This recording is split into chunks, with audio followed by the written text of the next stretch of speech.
Doctor Kiran Kumar ರಾಯರ್ YouTube ಚಾನಲ್ಗೆ ಆತ್ಮೀಯ ಸ್ವಾಗತ.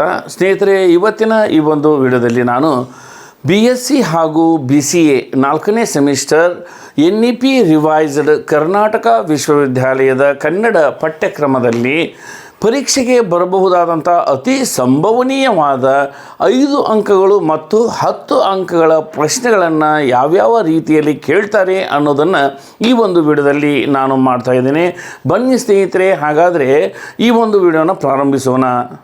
ಸ್ನೇಹಿತರೆ, ಇಲ್ಲಿ ಮೊದಲಿಗೆ ನಾನು ನಿಮ್ಮ ಗಮನಕ್ಕೆ ತರುವಂತಹ ಒಂದು ಅತಿ ಮಹತ್ವವಾದ ಅಂಶ ಏನು ಅಂತಂದರೆ, ನೀವು BA ಇರ್ಬೋದು, BCom ಇರ್ಬೋದು, BSc ಇರ್ಬೋದು, ಅಥವಾ ಇನ್ನು ಯಾವುದೇ ಒಂದು UG ಕೋರ್ಸನ್ನು ನೀವು ಮಾಡ್ತಾ ಇರ್ಬೋದು. ನಿಮಗೆ ತಿಳಿಸುವಂಥದ್ದು ಇಷ್ಟೇ. ಇಲ್ಲಿ ಪ್ರಶ್ನೆ ಪತ್ರಿಕೆಯಲ್ಲಿ ಯಾವ ರೀತಿಯಲ್ಲಿ ತೆಗಿತಾರೆ ಅನ್ನುವಂಥದ್ದನ್ನು ಒಂದು ಸಣ್ಣ ಕ್ಲೂವನ್ನು ನಾನು ನಿಮಗೆ ಕೊಡ್ತೇನೆ. ಅದು ಏನು ಅಂತಂದರೆ, ಯಾವಾಗಲೂ ಈ ಪ್ರಶ್ನೆಗಳನ್ನು ಆಯ್ಕೆ ಮಾಡಬೇಕಾದಂಥ ಸಂದರ್ಭದಲ್ಲಿ ಈ ಟಿಪ್ಪಣಿ ಮಾದರಿಯ ಪ್ರಶ್ನೆಗಳು ಅಂಥೇಳಿ ಬರ್ತವೆ, ಇನ್ನು ಒಂದು ಪ್ರಬಂಧ ಮಾದರಿಯ ಪ್ರಶ್ನೆಗಳು ಅಂಥೇಳಿ ಬರ್ತವೆ. ಈ ಟಿಪ್ಪಣಿ ಮಾದರಿಯ ಪ್ರಶ್ನೆಗಳು 5 ಅಂಕದ ಪ್ರಶ್ನೆಗಳಾಗಿರ್ತವೆ, ಇನ್ನು ಪ್ರಬಂಧ ಮಾದರಿಯ ಪ್ರಶ್ನೆಗಳು 10 ಅಂಕದ ಪ್ರಶ್ನೆಗಳು ಆಗಿರ್ತವೆ. ಇದನ್ನು ಹೊರತುಪಡಿಸಿ ಮೊದಲನೇ ಒಂದು ಭಾಗದಲ್ಲಿ 2 ಅಂಕದ ಪ್ರಶ್ನೆಗಳನ್ನು ಕೇಳಿರ್ತಾರೆ. ಈಗಾಗಲೇ ಆ 2 ಅಂಕದ ಪ್ರಶ್ನೆಗಳ ವಿಡಿಯೋವನ್ನು ನಾನು ನಿಮಗೆ ಮಾಡಿ ಹಾಕಿದ್ದೇನೆ, ಅದರ ಒಂದು ಉಪಯೋಗವನ್ನು ನೀವು ತಗೋಬಹುದು. ಇಲ್ಲಿ ಒಂದು 2 ಅಂಕದ ಪ್ರಶ್ನೆಗಳಲ್ಲಿ ಏನು ಕೇಳ್ತಾರೆ ಅನ್ನೋದನ್ನು ನಾನು ಹೇಳಿಬಿಡ್ತೇನೆ. ಅಂದರೆ 3 ಭಾಗದಲ್ಲಿ ಈ ಒಂದು ಪ್ರಶ್ನೆ ಪತ್ರಿಕೆ ಸಿದ್ಧ ಆಗ್ತದೆ. ಯಾವುದು? NEP ರಿವೈಸ್ಡ್ ಪಠ್ಯಕ್ರಮದ ಪ್ರಶ್ನೆ ಪತ್ರಿಕೆ. ಇಲ್ಲಿ ಮೊದಲನೇ ಒಂದು ಭಾಗದಲ್ಲಿ, ಈ ಪ್ರಶ್ನೆ ಪತ್ರಿಕೆಯ ಮೊದಲನೇ ಒಂದು ಭಾಗದಲ್ಲಿ 2 ಅಂಕದ 12 ಪ್ರಶ್ನೆಗಳನ್ನು ನೀಡ್ತಾರೆ. ಆ 12 ಪ್ರಶ್ನೆಗಳಲ್ಲಿ 10 ಪ್ರಶ್ನೆಗಳಿಗೆ ನೀವು ಉತ್ತರಿಸಬೇಕಾಗ್ತದೆ. ಆ ಪ್ರಶ್ನೆಗಳಲ್ಲಿ 2 ಪ್ರಶ್ನೆಗಳು ಕೂಡಿ ಒಂದು ಪ್ರಶ್ನೆಯಾಗಿರ್ತದೆ. ಆ ಪ್ರಶ್ನೆಗಳಲ್ಲಿ ಒಂದನ್ನು ನೀವು ಸರಿಯಾಗಿ ಉತ್ತರಿಸಿದರೆ 1 ಅಂಕ ಬರ್ತದೆ, ಇನ್ನೂ ಒಂದು ಅಂಕವನ್ನು ನೀವು ಉತ್ತರಿಸಿದರೆ 2 ಅಂಕಗಳು ಬರ್ತವೆ. ಅಂದರೆ ಒಟ್ಟಾರೆಯಾಗಿ ಆ ಪ್ರಶ್ನೆಯಲ್ಲಿರುವಂತಹ 2 ಉತ್ತರಗಳನ್ನು ಸರಿಯಾಗಿ ಬರೆದಾಗ ನಿಮಗೆ 2 ಅಂಕಗಳು ಬರ್ತವೆ. ಅಂದರೆ ನೀವು ಕೊಟ್ಟಿರುವ 12 ಪ್ರಶ್ನೆಗಳಲ್ಲಿ 10 ಪ್ರಶ್ನೆಗಳಿಗೆ ನೀವು ಉತ್ತರಿಸಿದ್ದೇ ಆಯಿತಂದರೆ ನಿಮಗೆ ಅಲ್ಲಿ 20 ಪ್ರಶ್ನೆಗಳು ನಿಮಗೆ ಲಭ್ಯ ಆಗ್ತವೆ. ಇನ್ನು 2ನೇ ಭಾಗಕ್ಕೆ ನಾವು ಬಂದಂಥ ಸಂದರ್ಭದಲ್ಲಿ ಅದು ಟಿಪ್ಪಣಿ ಮಾದರಿಯ ಪ್ರಶ್ನೋತ್ತರಗಳು. ಈ ಟಿಪ್ಪಣಿ ಮಾದರಿಯ ಪ್ರಶ್ನೋತ್ತರಗಳನ್ನು ಯಾವ ರೀತಿಯಲ್ಲಿ ಕೇಳ್ತಾರೆ ಅಂತಂದರೆ, ಇಲ್ಲಿ 6 ಪ್ರಶ್ನೆಗಳನ್ನು ನೀವು ಬರೀಬೇಕಾಗ್ತದೆ. ಒಟ್ಟಾರೆ 8 ಪ್ರಶ್ನೆಗಳನ್ನು ನಿಮಗೆ ನೀಡಿರ್ತಾರೆ. ಅಂದರೆ 8 ಪ್ರಶ್ನೆಯಲ್ಲಿ 6 ಪ್ರಶ್ನೆಗಳಿಗೆ ನೀವು ಉತ್ತರಿಸಬೇಕಾಗ್ತದೆ. ಅಂದರೆ ಈ ಒಂದು ಉತ್ತರಗಳು 5 ಅಂಕದ ಒಂದು ಉತ್ತರಗಳಾಗಿರ್ತವೆ. ಆ ಉತ್ತರಕ್ಕೆ 5 ಅಂಕಗಳನ್ನು ನೀವು ಪಡಿಬೇಕಾದ್ರೆ ಎಷ್ಟು ಉತ್ತರವನ್ನು ಬರೀಬೇಕು ಅನ್ನೋದನ್ನು ನಾನು ನಿಮಗೆ ತಿಳಿಸ್ಕೊಡ್ತೀನಿ. ಸ್ನೇಹಿತರೆ, ಇಲ್ಲಿ ಸುಮಾರು 1 ರಿಂದ 1.5 ಪುಟದಷ್ಟು ನೀವು ಉತ್ತರವನ್ನು ಬರೀಬೇಕಾಗ್ತದೆ. ಇನ್ನು ಈ ಟಿಪ್ಪಣಿಗೆ ಪ್ರಶ್ನೆಗಳನ್ನು ಯಾವ ರೀತಿಯಲ್ಲಿ ಆಯ್ಕೆ ಮಾಡ್ತಾರೆ ಪರೀಕ್ಷೆಯಲ್ಲಿ ಅನ್ನುವಂಥದ್ರ ಒಂದು ಸಣ್ಣ ಕ್ಲೂವನ್ನು ನಾನು ನಿಮಗೆ ನೀಡ್ತೀನಿ. ಇಲ್ಲಿ ನಾವು ಏನು ಮಾಡಬೇಕು ಅಂತಂದರೆ, ಈ 5 ಅಂಕದ ಪ್ರಶ್ನೆಗಳನ್ನು ಮತ್ತು 10 ಅಂಕದ ಪ್ರಶ್ನೆಗಳನ್ನು ನಾವೇ ಸ್ವತಃ ಕೂತ್ಕೊಂಡು ತೆಗಿಬಹುದು. ಇದನ್ನು ಯಾವ ಒಬ್ಬ ತಜ್ಞನ ಬಳಿಯೂ ನೀವು ಹೋಗಬೇಕಾದಂಥ ಅವಶ್ಯಕತೆ ಇಲ್ಲ. ಯಾವ ಪ್ರಶ್ನೆಯನ್ನು ಕೇಳ್ತಾರೆ ಅನ್ನುವಂಥದ್ದನ್ನು ಕೇಳಬೇಕಾದಂಥ ಅವಶ್ಯಕತೆ ಇಲ್ಲ. ಯಾಕೆಂದರೆ ಇಲ್ಲಿ 2 ಅಂಕದ ಪ್ರಶ್ನೆಗಳು ಸಾಕಷ್ಟು ಇರ್ತವೆ. ಅದರಲ್ಲಿಯೂ ಸಹಿತ ನೀವು ಜೀವನ ಚರಿತ್ರೆಗಳನ್ನು ಓದ್ಕೊಂಡ್ರೆ ಹೆಚ್ಚಾನೆಚ್ಚು ಪ್ರಶ್ನೆಗಳು ಜೀವನ ಚರಿತ್ರೆಯಲ್ಲೇ ಬಂದುಬಿಡ್ತವೆ. ಅವರ ತಂದೆ ಯಾರು, ಆ ಕವಿಯ ಹೆಸರೇನು, ಕವಿಯ ಮೂಲ ಪೂರ್ತಿ ಹೆಸರೇನು, ಆನಂತರ ಅವನ ಜನ್ಮಸ್ಥಳ ಏನು, ಅವನ ವಿದ್ಯಾಭ್ಯಾಸ ಎಲ್ಲೆಲ್ಲಿ ಕಲಿತ, ಆನಂತರ ಅವರ ತಂದೆ ತಾಯಿಯ ಹೆಸರೇನು, ಆನಂತರ ಅವನ ಜನ್ಮದ ಊರು ಯಾವುದು, ಅವನು ಯಾವಾಗ ಜನಿಸಿದ, ಯಾವ ಊರಲ್ಲಿ ಜನಿಸಿದ, ಇಂಥ ಪ್ರಶ್ನೆಗಳನ್ನು 2 ಅಂಕದಲ್ಲಿ ಕೇಳಿರ್ತಾರೆ. ಹೆಚ್ಚಾನೆಚ್ಚು 90% ಪ್ರಶ್ನೆಗಳು ಇವೇ ಇರ್ತವೆ.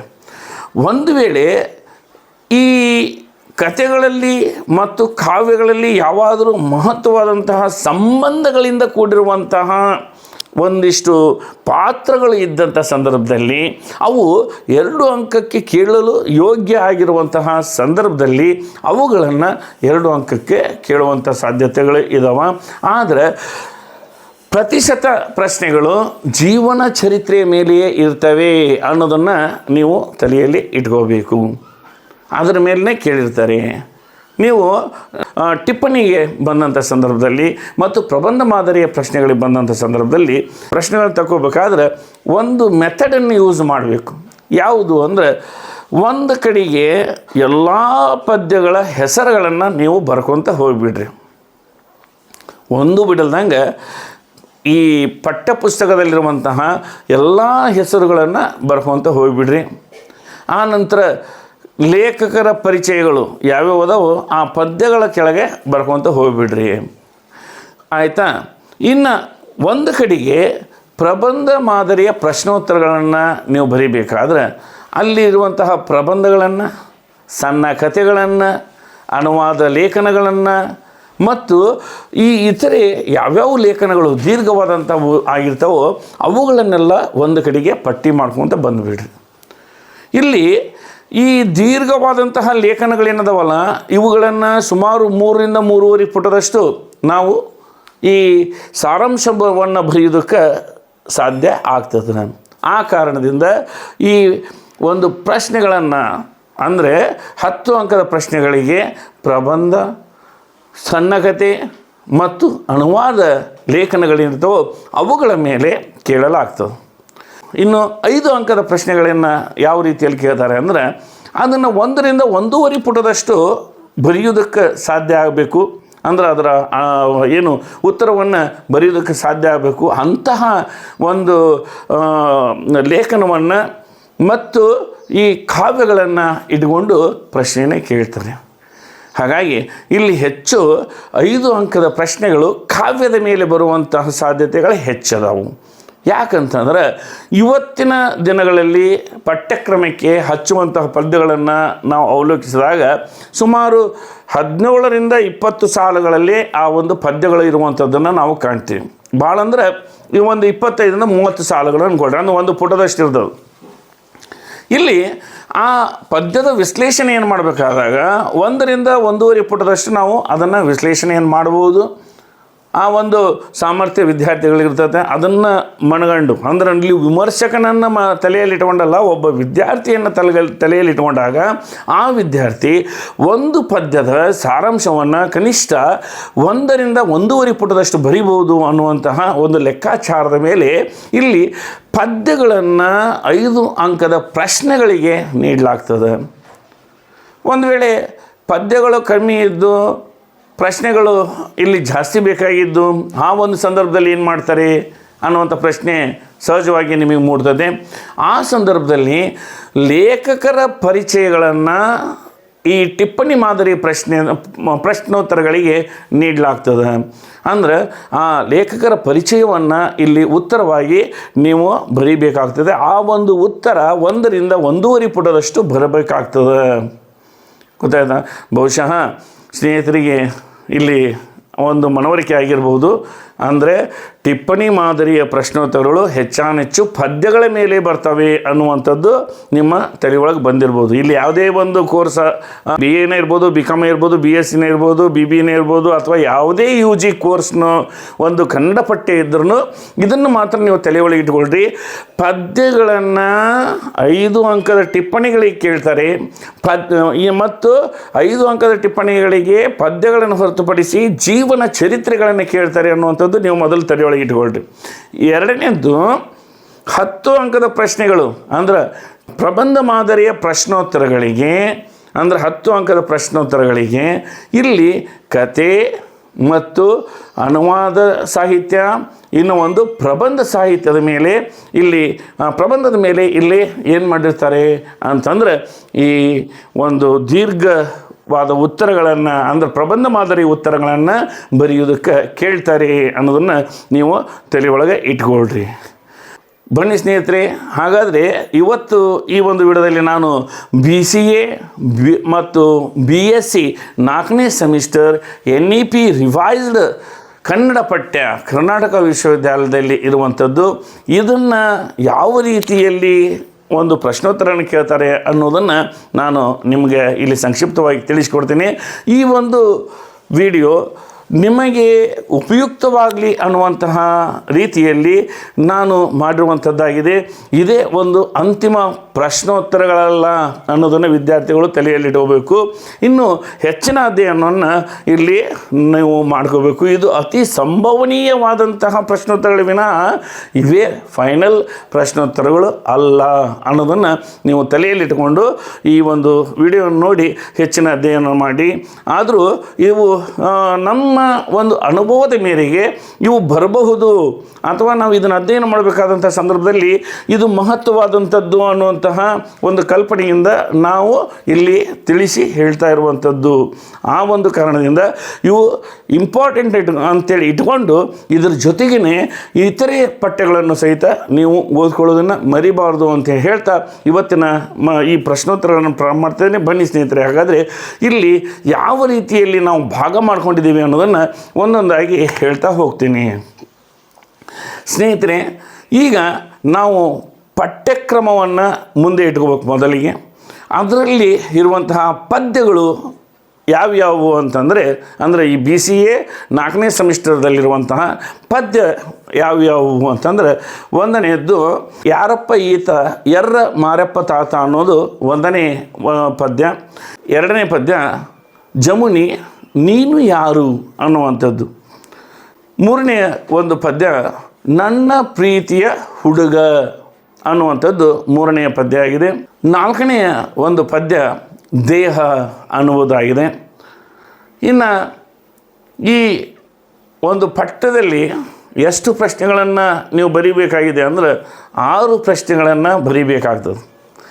ಆದರೆ ಇಲ್ಲಿ ನಾನು ಆ ಪಠ್ಯವನ್ನು ಅವಲೋಕಿಸಿದಾಗ ಕೇವಲ 4 ಪದ್ಯಗಳು ಮಾತ್ರ ಇದ್ದಿದ್ದಂಥದ್ದನ್ನು ನೋಡಿದೆ. ಹಾಗಾಗಿ ಈ 4ಗಳನ್ನು ಟಿಪ್ಪಣಿ ಪ್ರಶ್ನೆಗಳು ಅಂತೇಳಿ ತೆಗೆದಿಟ್ಕೊಂಡ್ಬಿಟ್ರಿ. ಇನ್ನು ಉಳಿದಿರುವಂಥವು ಇನ್ನು ಎಷ್ಟು ಪ್ರಶ್ನೆಗಳು ಬೇಕು ನಿಮ್ಗೆ? 2 ಪ್ರಶ್ನೆಗಳು ಬೇಕು. ಹಾಗಂದ್ರೆ 2 ಪ್ರಶ್ನೆಗಳನ್ನು ಯಾವನು ಕೇಳ್ತಾರೆ ಅನ್ನೋದು ನಿಮ್ಮ ಪ್ರಶ್ನೆ ಆಗ್ತದೆ. ಇಲ್ಲಿ ಆ 2 ಪ್ರಶ್ನೆಗಳು ಹೆಚ್ಚಾನೆಚ್ಚು ಮತ್ತು ಈ ಪದ್ಯಗಳಿಲ್ಲ ಅಂದರೆ ನಾನು ಹೇಳಿದ ಹಾಗೆ ಯಾವುದರಲ್ಲಿ ಕೇಳಬೇಕು? ಅವರು ಜೀವನ ಚರಿತ್ರೆಯಲ್ಲೇ ಕೇಳಬೇಕು. ಇಲ್ಲಿ ನೀವು ಆ ಪಠ್ಯವನ್ನು ಅವಲೋಕಿಸಿದಾಗ ಪಠ್ಯದಲ್ಲೇ ಇರುವಂತಹ ಒಂದು ಕವಿ ಪರಿಚಯವನ್ನು ನೋಡಿದಾಗ ಯಾವ ವ್ಯಕ್ತಿಯ ಕವಿ ಪರಿಚಯವನ್ನು ಅಥವಾ ಯಾವ ಲೇಖಕರ ಪರಿಚಯವನ್ನು ದೀರ್ಘವಾದ ರೀತಿಯಲ್ಲಿ ಪಠ್ಯದಲ್ಲಿ ಕೊಡಲಾಗಿದೆ ಅನ್ನೋದನ್ನು ನೀವು ಸ್ವಲ್ಪ ಸೂಕ್ಷ್ಮವಾಗಿ ಅವಲೋಕನ ಮಾಡಬೇಕು. ಒಂದೂವರೆ ಪುಟದಷ್ಟು ಬರೆಯಲು ಸಾಧ್ಯವಾಗುವ ರೀತಿಯಲ್ಲಿ ಯಾವ ಲೇಖಕರ ಒಂದು ಪರಿಚಯವನ್ನು ಆ ಪಠ್ಯದಲ್ಲಿ ಕೊಡಲಾಗಿದೆ ಅನ್ನುವಂಥದ್ದನ್ನು ಒಂದು ಕಡೆಗೆ ತೆಗೆದಿಟ್ಕೋಬೇಕು ನೀವು. ಅಂದ್ರೆ ನಿಮಗೆ ಅದನ್ನೇನು ಮಾಡಬೇಕು, ಒಂದು ಸೈಡ್ ಬರ್ಕೊಂಡು ಹೋಗ್ಬಿಡ್ಬೇಕು. 1.5 ಪುಟ ಆಗುವಷ್ಟು ಲೇಖಕರ ಪರಿಚಯ ಇದ್ದದನ್ನು ಬರ್ಕೊಂಡು ಹೋಗ್ಬಿಡ್ಬೇಕು. ಹಂಗೆ ನೋಡಿದಾಗ ನಮಗೆ ಹಲವಾರು ಜನರ ಒಂದು ಜೀವನ ಚರಿತ್ರೆಗಳು ಸಿಗ್ತವೆ. ಅವು ಯಾವುವು ಅಂದರೆ, ಈಗ ಅಮಾಸಕತೆಯನ್ನು ಬರೆದಿರುವಂತಹ ದೇವನೂರು ಮಹಾದೇವರ ಒಂದು ಜೀವನ ಚರಿತ್ರೆ ಒಂದು ಸುದೀರ್ಘವಾಗಿ ನೀಡಿರುವಂಥದ್ದನ್ನು ನಾವು ಕಾಣ್ತೀವಿ. ಅದೇ ರೀತಿಯಾಗಿ ಬದುಕು ಕಥೆಯನ್ನು ಬರೆದಿರುವಂತಹ ಗೀತಾ ನಾಗಭೂಷಣ್ ಅವರ ಒಂದು ಜೀವನ ಚರಿತ್ರೆಯನ್ನು ಭಾಳ ಸ್ವಾರಸ್ಯಕರವಾಗಿ ದೀರ್ಘವಾಗಿ ಬರೆದಿರುವಂಥದ್ದನ್ನು ನಾವು ಕಾಣ್ತೀವಿ. ಇದೇ ರೀತಿಯಾಗಿ ಹಲವಾರು ಲೇಖಕರ ಒಂದು ಚರಿತ್ರೆಗಳನ್ನು ದೀರ್ಘವಾಗಿ ಕೊಟ್ಟಿರುವಂಥದ್ದನ್ನು ನಾವು ಕಾಣ್ತೀವಿ. ಆದರೆ ಅದರಲ್ಲಿಯೇ ನೀವೇನು ಮಾಡಬೇಕು ಅಂದರೆ ಅತಿ ಮಹತ್ವವಾದಂತಹ ಅಂದ್ರೆ ಹಿಂದಿಲ್ಲಿದ್ದಲೂ ಒಂದು ಸ್ವಲ್ಪ ಎಲ್ಲರಿಗೂ ಪರಿಚಿತ ಇರುವಂತಹ ಲೇಖಕರ ಪರಿಚಯಗಳನ್ನು ಮುಖ್ಯವಾಗಿ ಅಧ್ಯಯನ ಮಾಡಬೇಕಾಗ್ತದೆ. ಅಂದ್ರೆ ಈ ಒಂದು ಏನು ಲೇಖಕರೆಲ್ಲರೂ ಶ್ರೇಷ್ಠವಾದಂಥವರೇ, ಆದರೆ ಆ ಶ್ರೇಷ್ಠವಾದಂತಹ ಲೇಖಕರಲ್ಲಿಯೇ ಪುರಾತನವಾದಂತಹ ಲೇಖಕರು ಇರ್ತಾರೆ, ಆನಂತರ ಹೆಸರುವಾಸಿಯಾದಂಥ ಲೇಖಕರು ಇರ್ತಾರೆ, ಸಾಹಿತ್ಯ ವಲಯದಲ್ಲಿ ಅತಿ ಅವರ ಹೆಸರು ಬಳಕೆಯಲ್ಲಿರುವಂತಹ ಲೇಖಕರು ಇರ್ತಾರೆ. ಅಂಥವರ ಒಂದಿಷ್ಟು ಹೆಸರುಗಳನ್ನು ಆಯ್ಕೆ ಮಾಡಿಕೊಂಡು ಅವರ ಒಂದು ಜೀವನ ಚರಿತ್ರೆಗಳನ್ನು ನೀವು ಒಂದು ಕಡೆಗೆ ಬರೆದಿಟ್ಕೋಬೇಕಾಗ್ತದೆ. ಆ ಜೀವನ ಚರಿತ್ರೆಗಳ ಮೇಲೇನೂ ಪ್ರಶ್ನೋತ್ತರಗಳು ಬರ್ತವೆ. ಉದಾಹರಣೆಗೆ ಈಗ ನೀವೆಲ್ಲ ಇದರೊಳಗೆ ನೋಡ್ತಾ ಇರ್ಬೋದು. ಯಾವ್ಯಾವು ಅಂತಂದ್ರೆ ಅದೇ ದೇವನೂರು ಮಹಾದೇವ, ಗೀತಾ ನಾಗಭೂಷಣ್, ರಮೇಶ್ ಅರೋಲಿ, ಪಿ ಭಾರತಿ ದೇವಿ, ಲಲಿತಾ ಕುಮಾರಿ, ಫಾತಿಮಾ ರಲಿಯಾ, ಸಂದೀಪ್ ನಾಯಕ್, ಕಾವ್ಯ ಕಡಿಮೆ, ಈ ರೀತಿಯಾಗಿ ಎಷ್ಟೋ ಜನ ಇಲ್ಲಿ ಸಾಹಿತಿಗಳು ಇದ್ದಾರೆ. ಅವರೆಲ್ಲರ ಲೇಖಕರ ಪರಿಚಯವನ್ನು ನಾವು ನೋಡಬೇಕಾಗ್ತದೆ. ಆದರೆ ಅದರಲ್ಲಿ ನಾನು ಹೇಳಿದ ಹಾಗೆ ನೀವು ಪುಸ್ತಕವನ್ನು ತೆಗೆದು ನೋಡ್ರಿ. ಆ ಪುಸ್ತಕದಲ್ಲಿ ಯಾವ ಲೇಖಕರ ಪರಿಚಯವನ್ನು ಸುದೀರ್ಘವಾಗಿ ನೀಡಿದ್ದಾರೋ ಆ ಲೇಖಕರ ಪರಿಚಯವನ್ನು ನೀವು ಒಂದು ಕಡೆ ಬರೆದಿಟ್ಕೊಳ್ರಿ. ಆನಂತರ ನಾನು ಹೇಳಿದ ಹಾಗೆ ಅತಿ ಪ್ರಚಲಿತ ಇರುವಂತಹ ಹಾಗೂ ಹೆಚ್ಚು ಜನಪ್ರಿಯವಾದಂತಹ ಎಲ್ಲ ಜನರಿಗೆ ಗೊತ್ತಿರುವಂತಹ ಲೇಖಕರ ಹೆಸರುಗಳಿಗೆ ಮೊದಲಿಗೆ ಒತ್ತು ಕೊಟ್ಟು ಅವರ ಒಂದು ಜೀವನ ಚರಿತ್ರೆಯನ್ನು ನೀವು ಅಧ್ಯಯನ ಮಾಡಿ ಅಂಥೇಳಿ ಇಲ್ಲಿ ಹೇಳ್ತೇನೆ. ಅಂದರೆ ಈ 4 ಪದ್ಯಗಳ ಜೊತೆಗೆ ಆ ರೀತಿಯಾಗಿ ಒಂದು 2-3 ಮಂದಿ ಅಥವಾ ಒಂದು 4 ಮಂದಿ ಲೇಖಕರ ಪರಿಚಯಗಳನ್ನು ನೀವು ಅಧ್ಯಯನ ಮಾಡಿಕೊಳ್ಳ್ರಿ. ಅದರೊಳಗೆ ಈ 4 ಜೊತೆಗೆ ಅವು ನಿಮಗೆ ಪ್ರಶ್ನೆಗಳು ಬಂದೇ ಬರುವಂಥ ಸಾಧ್ಯತೆಗಳು ಇರ್ತವೆ. ಇನ್ನು ಈಗ 10 ಅಂಕದ ಪ್ರಶ್ನೆಗಳಿಗೆ ಬಂದಾಗ ನೋಡಿರಿ, ಈ 10 ಅಂಕದ ಪ್ರಶ್ನೆಗಳು ಬಂದಾಗ ಅಲ್ಲಿ ಈ ಕಥೆಗಳನ್ನು ನಾವು ಬರ್ಕೊಂಡಿವಿ. ಈ ಕಥೆಗಳ ಸಂಖ್ಯೆ 10 ಅದಾವ, ಆದರೆ ಅದರೊಳಗೆ 3 ನೀವು ಬರೀಬೇಕಾಗ್ತದೆ. ಇದು ಸ್ವಲ್ಪ ಕ್ಲಿಷ್ಟ. ಇಲ್ಲಿ ನೀವು ಪ್ರಶ್ನೆಗಳನ್ನು ಆಯ್ಕೆ ಮಾಡ್ಕೋಬೇಕಾದ್ರೆ ಇಲ್ಲಿ ಬಹಳ ಕ್ಲಿಷ್ಟ ಆಗ್ತದೆ. ಅಂದರೆ ಸುಮಾರು ನೀವು ಒಂದು ಅರ್ಧಕ್ಕಿಂತ ಹೆಚ್ಚು ಭಾಗದ ವನ್ನು ನೀವು ಓದ್ಕೊಂಡಾಗ ನಿಮಗೆ ಸಂಪೂರ್ಣವಾಗಿ ಪ್ರಶ್ನೆಗಳು ಹತ್ತುವಂಥ ಸಾಧ್ಯತೆಗಳದಾವೆ. ಯಾಕಂತಂದ್ರೆ ಇದರಲ್ಲಿ ನಿಮಗೆ ನಿಖರವಾಗಿ 3 ಪ್ರಶ್ನೆಗಳನ್ನು ಕೊಟ್ಟು ಇವೇ ಬರ್ತಾವೆ ಅಂತ ಹೇಳೋದಕ್ಕೆ ಸಾಧ್ಯ ಆಗೋದಿಲ್ಲ. ಇಲ್ಲಿ ಪದ್ಯದಲ್ಲಿ ಏನಂತಲ್ಲ, ನಾನು ನಿಖರವಾಗಿ ಹೇಳ್ಬೋದು ನಿಮ್ಗೆ. ಏನಂತಂದ್ರೆ ಒಂದು 4 ಕಾವ್ಯಗಳ ಮೇಲೆ ಪ್ರಶ್ನೆಗಳು ಬರ್ತಾವ. ನಂತರ ಒಂದು ಉಳಿದಿದ್ದು ಏನಿದಾವಲ್ಲ ಆ 4 ಪ್ರಶ್ನೆಗಳು, ಅಂದರೆ ಟೋಟಲ್ 8 ಪ್ರಶ್ನೆಗಳನ್ನು ಕೊಟ್ಟಿರ್ತಾರಲ್ಲಿ. ಆ 8 ಪ್ರಶ್ನೆಗಳಲ್ಲಿ 4 ಪ್ರಶ್ನೆಗಳು ಕಾವ್ಯದ ಮೇಲೆ ಬರ್ಬೋದು. 4 ಪ್ರಶ್ನೆಗಳು ಇನ್ನೇನು ಬರ್ತಾವೋ ಅವುಗಳು ಪಾತ್ರ ಮತ್ತು ಕವಿ ಪರಿಚಯದ ಮೇಲೆ ಬರ್ಬೋದು ಅನ್ನೋದನ್ನು ನಿಖರವಾಗಿ ನಾನು ಇಲ್ಲಿ ಗೆಸ್ ಮಾಡ್ಕೊಂಡು ಹೇಳ್ಬೋದು. ಆದರೆ ಇಲ್ಲಿ 10 ಪಾಠಗಳು ಇರೋದರಿಂದ ಈ 10 ಪಾಠಗಳಲ್ಲಿ 3 ಪಾಠಗಳನ್ನು ನಿಖರವಾಗಿ ಹೇಳಬೇಕಂದ್ರೆ ಸಾಧ್ಯ ಸ್ವಲ್ಪ ಕಡಿಮೆ ಆಗ್ತದೆ. ಯಾಕೆಂದರೆ ಇಲ್ಲಿ ನನಗೆ ಶ್ರೇಷ್ಠ ಅನಿಸಿರುವಂತಹ ಒಂದಿಷ್ಟು ಲೇಖನಗಳು ಅಥವಾ ಕಥೆಗಳು ಈ ಪ್ರಶ್ನೆ ಪತ್ರಿಕೆಯನ್ನು ತೆಗೆಯುವಂತಹ ಒಂದು ಅಧ್ಯಾಪಕರು ಯಾರಿರ್ತಾರೋ ಅವರಿಗೆ ಅದು ಶ್ರೇಷ್ಠ ಅನ್ನಿಸದೇ ಇರ್ಬೋದು, ಅಥವಾ ಅವರಿಗೆ ಆಕರ್ಷಣೀಯ ಅಂತೇಳಿ ಅನ್ನಿಸ್ತದೆ. ನನಗೆ ಆಕರ್ಷಣೀಯ ಆಗಿರುವಂಥದ್ದು ಅವರಿಗೆ ಆಕರ್ಷಣೀಯ ಆಗದೇ ಇರಬಹುದು. ಅಥವಾ ನನಗೆ ಮಹತ್ವವಾದಂತಹ ಒಬ್ಬ ಲೇಖಕ ಅಂಥೇಳಿ ನಾನು ತಿಳ್ಕೊಂಡಂಥವನು ಅವರಿಗೆ ಅದು ಅಷ್ಟು ಮಹತ್ವ ಅಲ್ಲ ಅಂಥೇಳಿ ಅಂದ್ಕೊಂಡು ಇರ್ಬೋದು. ಯಾಕೆಂದರೆ ಇದಕ್ಕೆ ಒಂದು ಉದಾಹರಣೆಯನ್ನು ನಾನು ನೀಡ್ತೀನಿ. ಹಿಂದೆ ಕತ್ತರಿಸಿದ ನಾಲಿಗೆ ಅಂಥೇಳಿ ವೈ.ಎಂ. ಭಜಂತ್ರಿ ಸರ್ ಅವರು ಬರೆದಿರುವಂಥದ್ದು ಭಾಳ ಸೊಗಸಾದಂತಹ ಒಂದು ಕಥೆ ಇತ್ತದು. ಬಿಕಾಮಿಗೆ ಪಠ್ಯವಾಗಿ ಹಚ್ಚಿದ್ರು. ಆದರೆ ಆ ಕತ್ತರಿಸಿದ ನಾಲಿಗೆ ಬಗ್ಗೆ ಕೇಳ್ತಾರಂತೇಳಿ ಪ್ರತಿ ವರ್ಷ ನಾನು ಗೆಸ್ ಮಾಡ್ಕೊಂಡಿರ್ತಿದ್ದೆ.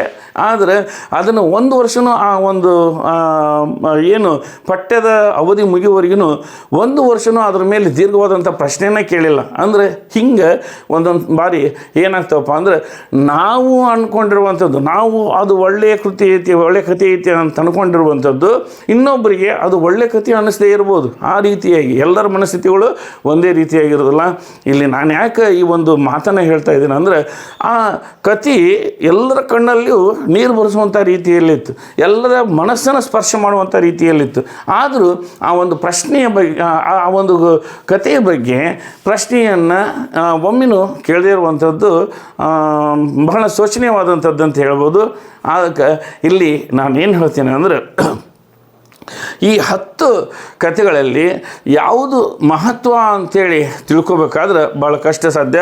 ಆದರೂ ನನ್ನ ಒಂದು ಅನುಭವದ ಮೇರೆಗೆ ಇಲ್ಲಿ ಕೆಲವು ಕೃತಿಗಳನ್ನು ನಾನು ಹೇಳ್ತೇನೆ. ಅಂದರೆ ನೀವು ಯಾವಾಗಲೂ ಈ ಒಂದು ಕಥೆಗಳನ್ನು ಓದಬೇಕಾದಂಥ ಸಂದರ್ಭದಲ್ಲಿ ನಿಮಗೆ 10 ಕಥೆಗಳನ್ನು ಕೊಟ್ಟಿದ್ದಾರೆ ಅಂದರೆ ಸುಮಾರು 6 ಕಥೆಗಳನ್ನಾದರೂ ನೀವು ಪರ್ಫೆಕ್ಟಾಗಿ ಅದನ್ನು ಸಮ್ಮರೈಸ್ ಮಾಡ್ಕೋಬೇಕು.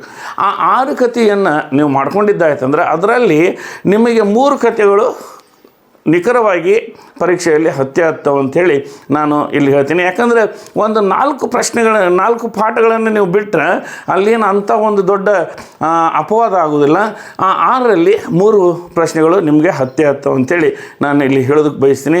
ಹಾಗಾಗಿ ಇಲ್ಲಿ ನೀವು ಆಯ್ಕೆ ಮಾಡ್ಕೋಬೇಕಾದಂಥ ಸಂದರ್ಭದಲ್ಲೂ ಪ್ರಶ್ನೆ ಪತ್ರಿಕೆಯನ್ನು ತೆಗಿಬೇಕಾದಂಥ ಸಂದರ್ಭದಲ್ಲಿ ಸೀರಿಯಲ್ ವೈಸ್ ಪ್ರಶ್ನೆಗಳನ್ನು, ಅಂದರೆ ಸೀರಿಯಲ್ ಪಠ್ಯಗಳಿಗೆ ಸಂಬಂಧಪಟ್ಟಂಗೆ 1 2 3 4 5 6 ಅಂಥೇಳಿ 6 ಪಾಠದ ಮೇಲಿನ ಪ್ರಶ್ನೆಗಳನ್ನ ಕೇಳಲ್ಲ.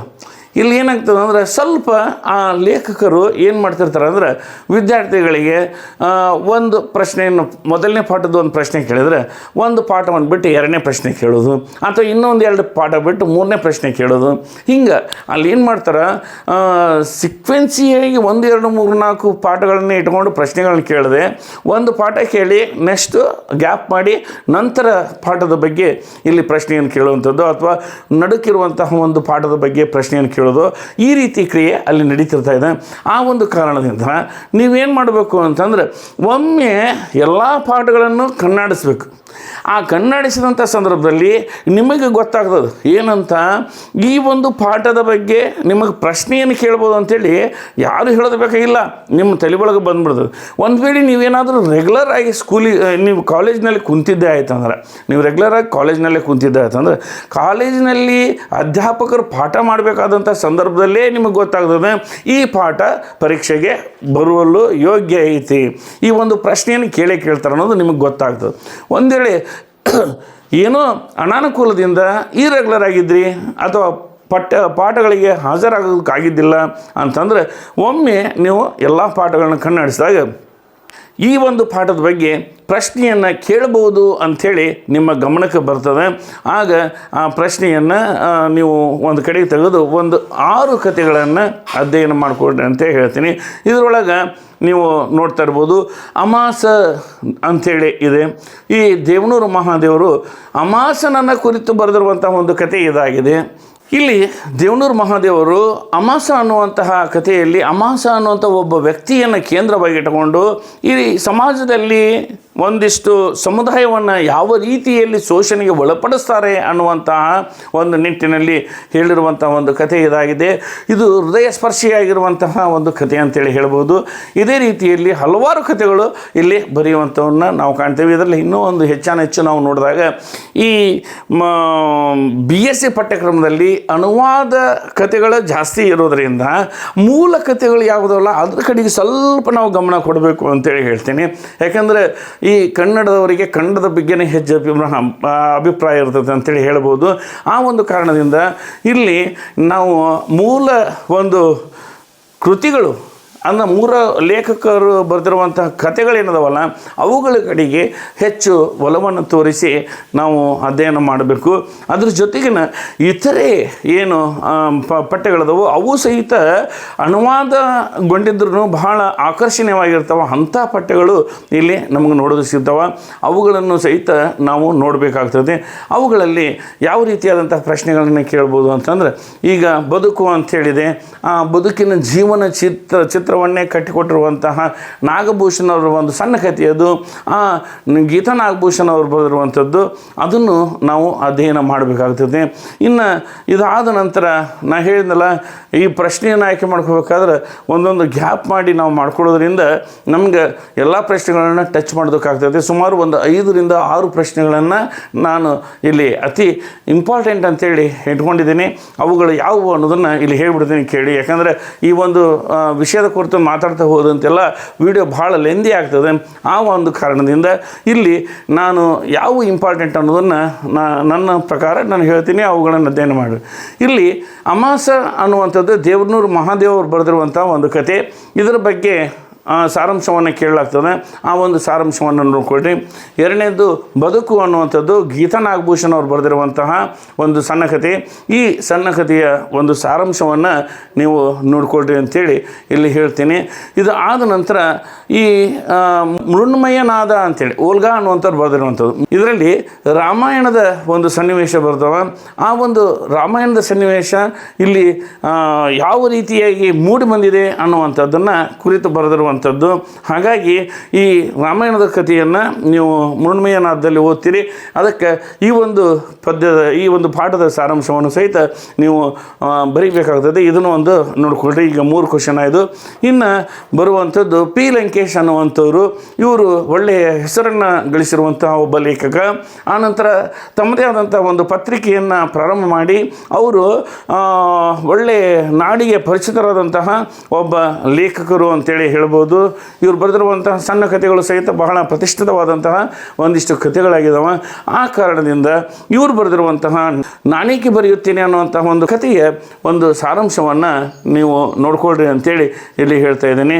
ಇದು ಆದ ನಂತರ ಈ ಕಾವ್ಯ ಕಡಿಮೆ ಅನ್ನುವಂಥವ್ರು ರಾಷ್ಟ್ರದ ಕುರಿತು ಒಂದು ಲೇಖನವನ್ನು ಬರೆದಿದ್ದಾರೆ. ರಾಷ್ಟ್ರಗೀತೆ ಅಂಥೇಳಿ ಒಂದು ಲೇಖನ. ಈ ಲೇಖನದ ಒಂದು ಸಾರಾಂಶವನ್ನು ನೀವು ಬರೀರಿ. ಅಷ್ಟೇ ಅಲ್ದೇ ನಮ್ಮ ವಿದ್ಯಾರ್ಥಿಗಳು ಹೆಚ್ಚು ಚಲನಚಿತ್ರ ಪ್ರಿಯರಾಗಿರ್ತಾರೆ. ಆ ನಂತರ ಇದರಲ್ಲಿ ಹೊಸದಾಗಿ ಒಂದು